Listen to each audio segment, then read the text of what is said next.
일단은 서울 전세가에 대해서 한번 볼 텐데, 한번 화면을 보면서 좀 얘기를 해볼까요?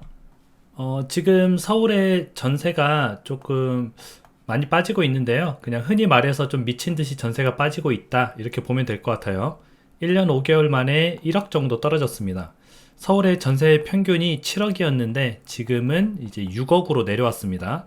그래서 한 1억 정도 떨어졌는데 뭐 수치로 따지면은 대략 한 15% 정도 떨어진 거죠.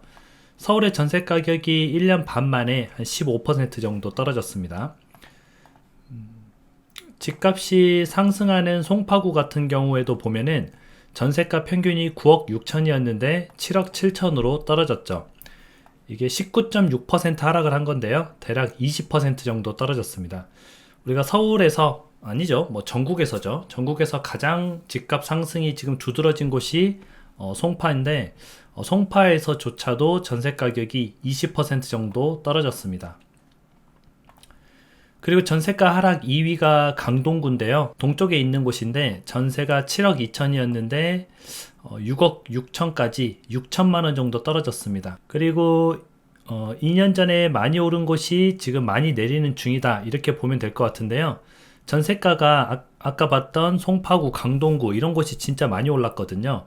그런 곳들에서 전세가 많이 내리는 중이다. 그렇게 보면 될 것 같습니다.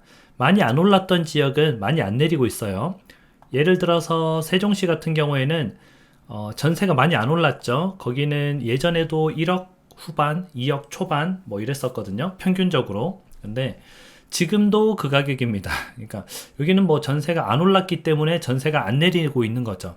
그래서 우리가 알 수 있는 것은 세상의 진리는 오르면 내리고 내리면 오른다. 이거를 좀 알 수가 있는 거죠. 천천히 이제 차근차근 이렇게 올라간 것들은 뭐 쉽게 내리지 않아요. 근데 어느 순간 갑자기 이렇게 폭등을 해버리면은 이거는 또 내려올 확률이 굉장히 높겠죠. 그래서 너무 무리하게 급등을 했던 지역들의 집값 또는 전세 가격은 내리고 있고 또 과도하게 내리는 지역들은 또 다시 오르고 있다. 그렇게 보면 될 것 같아요. 지금 이렇게 전세가가 힘을 못 쓰고 있는데 우리가 전세가를 좀 알아야 될 필요가 있다 그랬죠. 그 이유는 진정한 상승장을 좀 구별하기 위해서 그래요. 우리가 진정한 상승장이 무엇이냐? 아마 최근에 이제 근 10년 동안 뭐 상승장이라면 상승장이었죠. 근데 그 상승장 때 나타나는 그런 지표들이 있는데 그걸 좀 우리가 알고 있으면 이게 진정한 우상향이구나, 쭉쭉 뻗어갈 우상향이구나 하는 걸 좀 알 수가 있을 겁니다. 여러분들이 이제 매매 가격 지수랑 전세 가격 지수, 이거는 가격이 아니고 지수예요. 그 지수를 조금 알아야 되는데 파란색이 매매, 그리고 여기 보이시는 주황색이 전세입니다.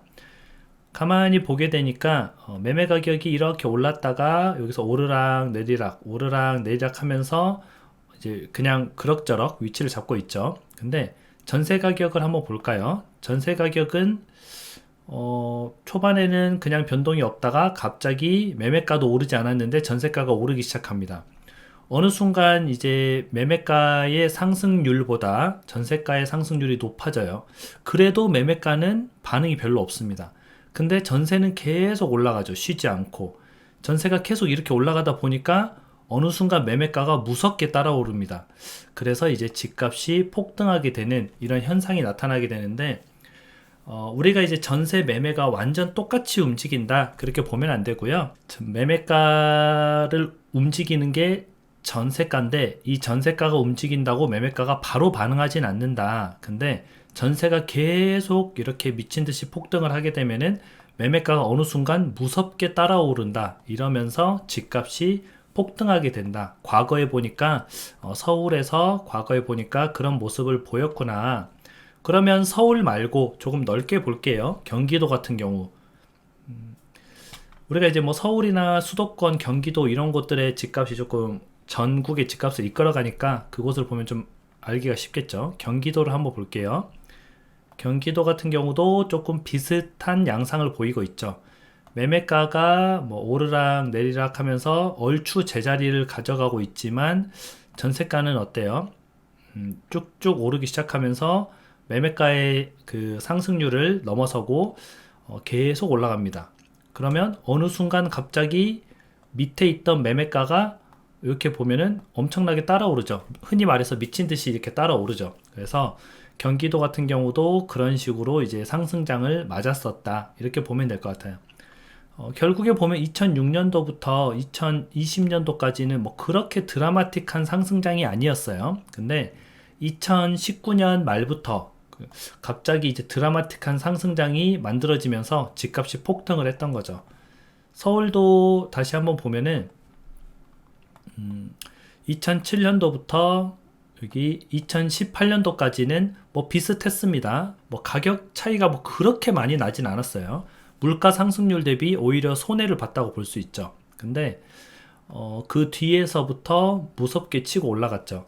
그러면서 그동안에 상승을 못했던 상승분을 전부 다 반영을 했습니다. 이걸 보니까 우리가 조금 알 수가 있는 게, 전세가 엄청나게 갑자기 올라가니까 매매가가 잠잠하다가 어느 순간 매매가도 전세가를 무섭게 따라 올라가는구나. 그러면 우리는 좀 전세를 주시해서 봐야겠다. 그렇게 보면 될 것 같아요.